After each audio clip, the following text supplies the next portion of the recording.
Hello, and welcome to this episode of Human Rights Magazine. My name is Derek McCush. Domestic violence and an unequal distribution of labor in South Korea were motivating factors behind the rise of what is known as the 4B feminist movement. In this episode of Human Rights Magazine, Lily Wang explores the expansion of 4B beyond Korea and the extent to which it may or may not have an impact on the protection of women's rights. Hi everyone, welcome to today's episode. Following the 2024 election and Donald Trump's return to office, conversations on social media saw a renewed wave of feminist voices. Born in South Korea, the 4B movement is built on four radical principles: no dating, no sex, no marriage, and no childbearing. At its heart, it challenges us to see refusal itself as resistance, especially in societies where traditional relationships often reinforce unequal power dynamics. Nearly a decade after Me Too, the struggles remain.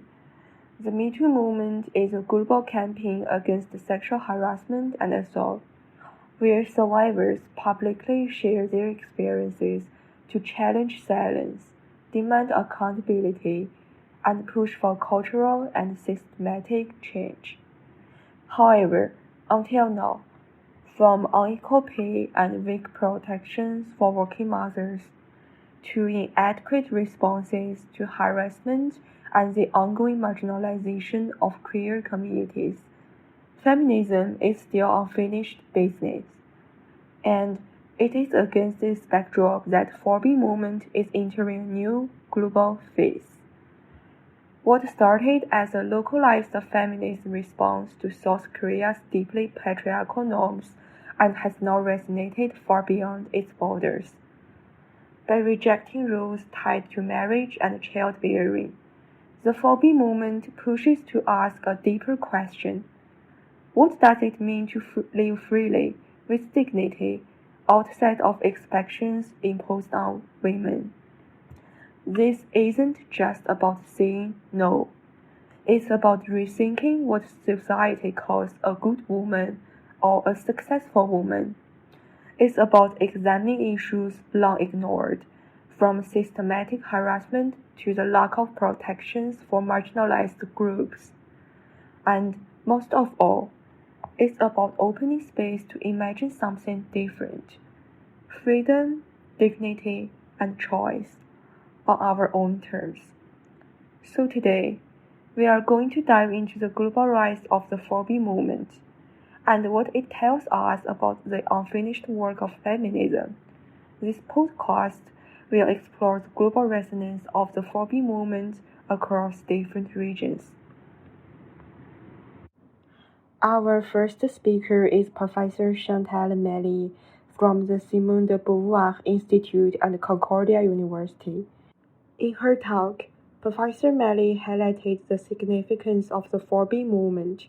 She emphasized that the movement has struck a chord in the United States, particularly considering the 2024 election and Donald Trump's return to office. According to her, the 4B framework resonates strongly in a society currently experiencing a pronounced shift to the political right. For the 4B movement, what I read is that it really rang a bell in the US when Trump was reelected last November. Many women started to identify, as 4B.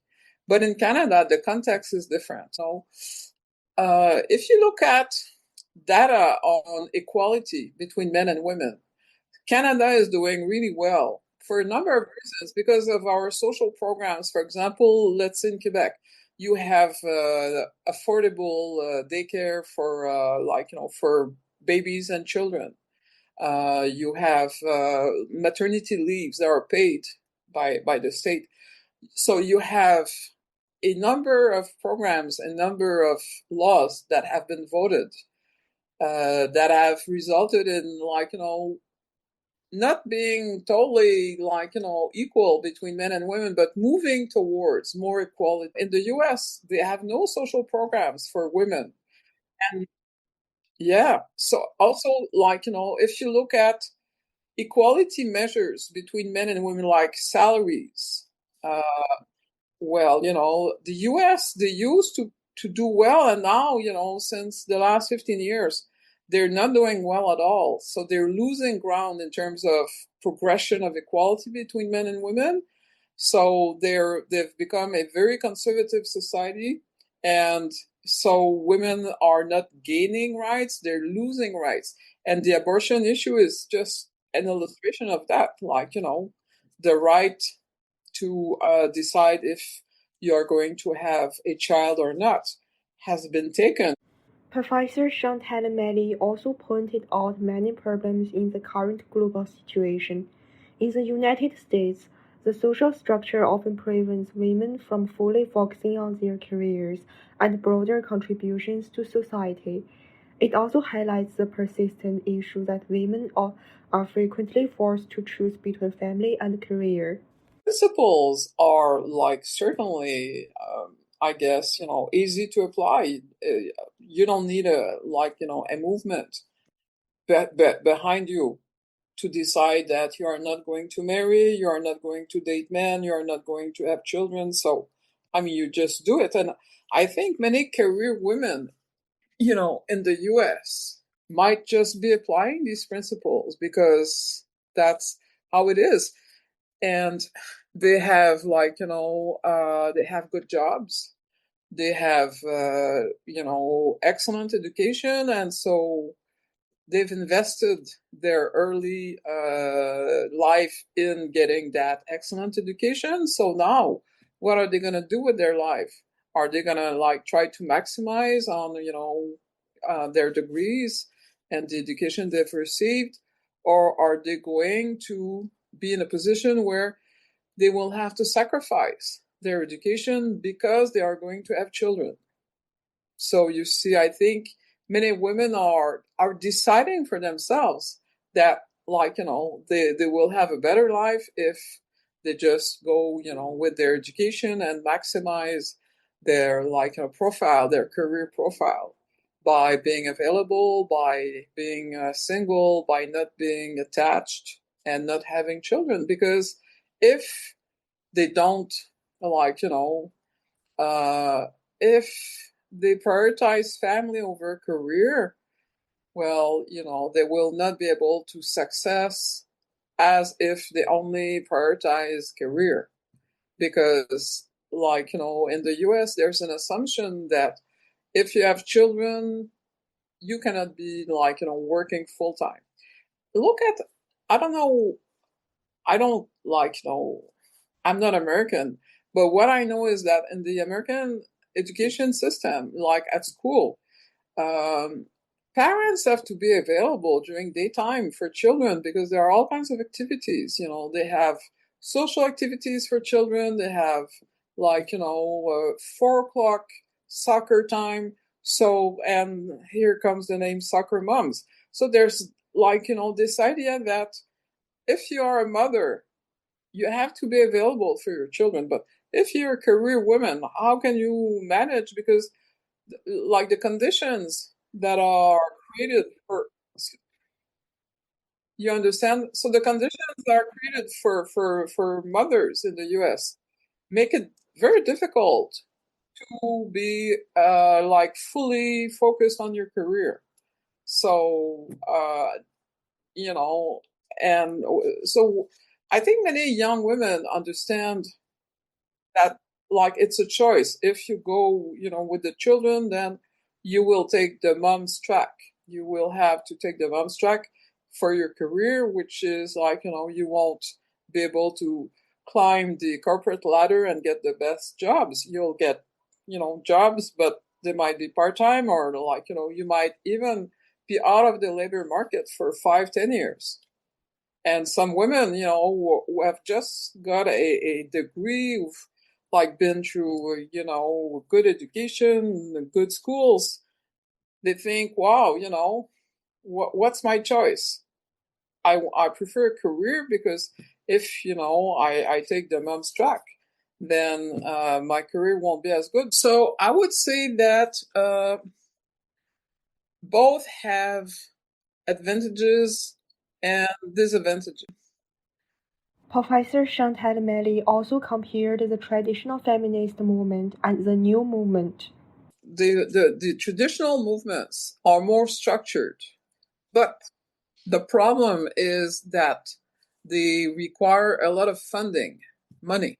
So money is an issue. If you have paid people, if you have an office, if you have a phone line, if you're providing services, okay, because this is also something you need to consider, that in the traditional women's movement, there are many groups that have a purpose, that is offering services. For example, they will shelters for women who are victims of domestic violence. There's a network of shelters in Montreal. You have shelters, in many locations.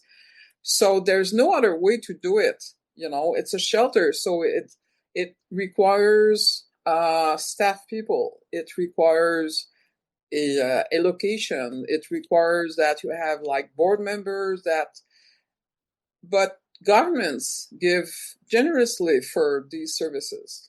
Okay, in Canada, the government, provincial and federal, they support women's movements through, they have special envelopes for these women's movements. Okay, but the problem is that these traditional women's movements are vulnerable to government decisions. So financial vulnerability is a big issue for these traditional women's movements. But on the other side, they are able to give services, and they have proven that they were able to survive over time. So there are many of these organizations that have been around for about 50 years. Also, in this traditional women's movement, you have women's movements with a special interest. I'm talking about the First Nations women's movements. So in Canada and in Quebec, you have the Native Women's Association. You have First Nation Women of Canada. So these groups are operating around a very specific issue. So what they do is that they defend Native women's interests, they defend their agenda, they provide services for Native women. So you see, and they've been in operation for more than 40 years in Quebec and in Canada. So that's the good part of these traditional women's organizations, that they can survive over a long period of time. And so they can also evolve in their agendas, but their challenge is that they need to recruit younger members, because these groups were founded in the 1980s for most of them. And I guess now they've been pushed by a generation of women, but now these women are about to to die or to retire. So they need to attract a younger generation in order to be able to maintain their existence. So you see, while younger women might identify more with fourth wave feminist movements that are lighter in terms of structures, that are more they don't require a lot of money. They do require that some people build something, and then it's easy to run these movements. But at the same time, their ability to bring social change might be kind of less strong than the traditional women's movements.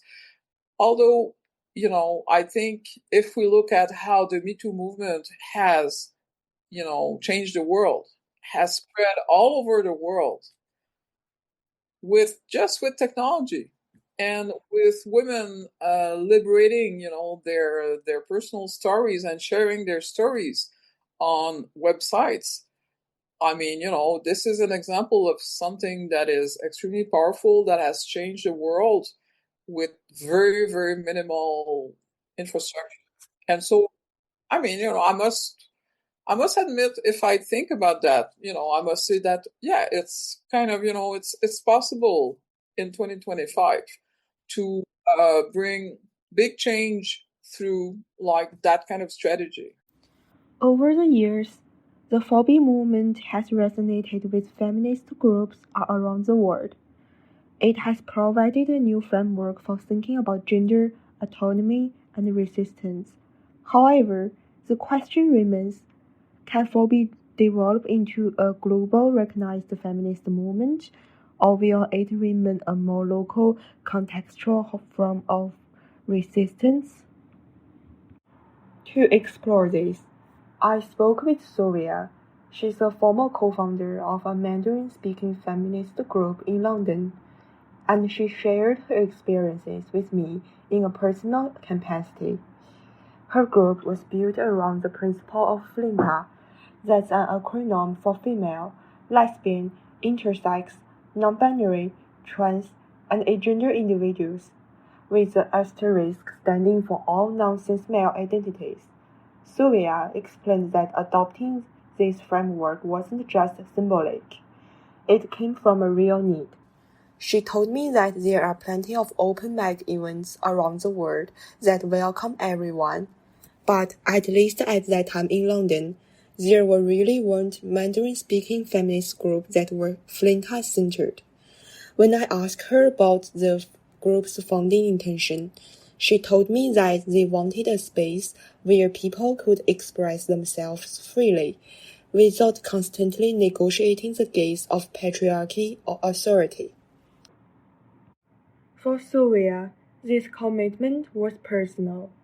She had faced harassment in other feminist spaces before, and that experience shaped her drive to create something safer. But safety, she emphasized, was about more than just physical protection. She thinks that it's about forgetting self-monitoring, about being a space where you don't have to perform strength or justify your existence, and where you can set emotional boundaries. The group's activity ranged widely, from discussions of feminist theory and migration to questions about care and personal growth. As Sylvia told me, many of their topics had nothing to do with men. What mattered was having a space where they could speak without compromise. These performances, and the group's broader work, connected with the phobia spirit, questioning heterosexual and patriarchal norms, and critiquing narratives built around cis male desire. So I asked Sylvia about her view of phobia. What does she think of phobia framework? Her answer was thoughtful. To her, phobia is a way of thinking, not a rulebook. She told me she respected communities who commit fully to the phobia, but she also worries about what she called a growing culture of rigidity. She thinks that in some circles, there's intense pressure to strictly follow rules like no dating or no sex. It starts to feel less like a personal choice and more like a behavioral requirement. For Sylvia, this kind of rigidity risks alienating allies. Some people might not be able to, or simply choose not to, follow all four principles. Maybe they commit to not marrying or not having children, but that doesn't mean that their resistance to patriarchy is any less serious. Instead, she stressed her own priority, which is creating safe, inclusive spaces, especially for Mandarin-speaking feminists. Generally to say, her priority isn't to force women to abandon romantic relationships. It's to ensure they can speak freely, heal together, and organize without fear. And for Sylvia, that's the heart of feminism, not strict lifestyle codes, but solidarity and emotional safety. Despite the problems like domestic violence and sexual harassment, 4B also sparked many problems in the different narratives. From a global perspective and more interdisciplinary studies, 4B movement was also resonated with art and everyday life. It can really become a global perspective that is still very debated. My third speaker is Wang. She is an independent filmmaker, tier theater practitioner based in Beijing. Much of her work focuses on queer narratives and expressions. Beyond film, she also founded a theater project called Unheard Echoes. This project is currently touring European cities. Wu uses verbatim theater, which is a way of drawing directly from people's words, and in her project, she recounts the history of resistance among queer women. The project invites queer feminist activists to share their lived experience. Wu told me her hope is that, by using theater, these voices can return to public spaces and spark new imaginaries for action, especially under repressive conditions. When Wu talks about 4B, she says that the 4B movement puts too much emphasis on women as an identity, while overlooking the intersections between gender and broader social structures. When she creates queer-related work, she doesn't approach gender from a binary perspective. The movement's focus on cisgender women risks marginalizing non-binary and transgender experiences. At the same time, Wu acknowledged the values of 4B's critical ideas, especially in societies where women's agency has long been suppressed. It reminds women that marriage and relationships are choices, not obligations imposed by society. Wu also pointed out that some of the discourse around 4B carries a middle-class bias. She cites that in China, many feminist actions aren't about resisting heteronormativity, they are about surviving systematic violence. For women on the margins, resisting heterosexual norms isn't their most urgent concern, but survival is. She pointed to cases that sparked public outrage in China, like a famous bride price rape case, where a man raped his fiancée after she refused sex before marriage. Despite a guilty verdict, thousands online still argued she had owed him sex because she had accepted the bride price. Wu told me, the freedom to say no is not equally available to everyone. For some women, marriage isn't just a choice, it's a survival strategy. Rejecting marriage or childbearing may look liberating, but for many, it's still costly luxury. In her words, 4B works as spiritual resistance within middle-class circles, when it can be a personal political choice. But for women in rural or economically disadvantaged areas, rejecting these norms can mean social exile or instability. Wu also stressed how queer feminist practice operate under authoritarian restrictions. For many independent cultural workers, survival means going underground through guerrilla-styled theater, discreet film festivals, or other hidden spaces. Wu said that they do not open protests. It's about creating their own narrative spaces with narrow gaps. Limited as they are, they still carry the potential to spark new imaginaries. As for whether 4B could take root in China, Wu remains open-minded. She thought it might go through a process of localization, not just repeating its radical slogans but transforming into a resource of ideas that resonates in the Chinese context. Even if spaces for open expression are limited, ideas like 4B can ripple through public discourse if it gets more women to ask, why must we marry? Why must we raise children? Why must we do housework? It can still enlighten. Thank you for listening to today's episode. The conversations around the 4B movement remind us that feminism continues to take many forms across different contexts. As always, the question is not just how these ideas travel, but how they can create a safer, more inclusive future for us all. Thank you for listening to this episode of Human Rights Magazine. The podcast is brought to you by the Upstream Journal. I invite you to consider supporting the program and the magazine with a contribution through PayPal as you explore other episodes.